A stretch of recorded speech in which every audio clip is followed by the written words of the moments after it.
Субвенционерскиот брак помеѓу сите досегашни влади и земјоделците, според принципот на купување взаемна доверба од интереси, дава се по-контрапродуктивни ефекти во земјоделството воопшто. Практично субвенциите од година во година растат заради одоброволјување на производителите, а земјоделството незапирливо тоне.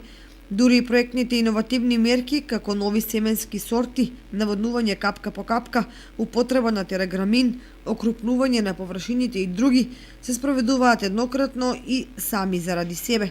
Затоа, наместо да се развива и да се создава предуслови за поголемо и поквалитетно производство, субвенционирањето се повеќе создава мрзливи земјоделци. Речиси нема гранка во земјоделието која не го добила од државата тоа што го бараат земјоделците.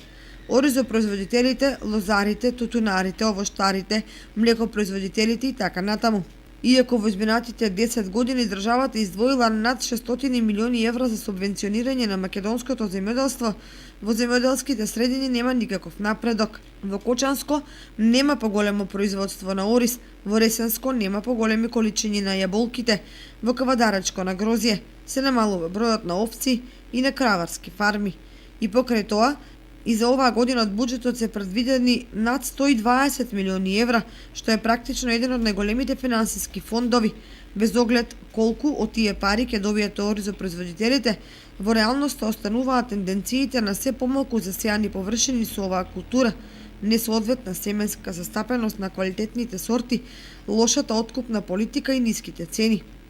Затоа продажбата на правокласните ниви е во постојан пораст, а несигурноста на овој бизнис ги истера младите од државата.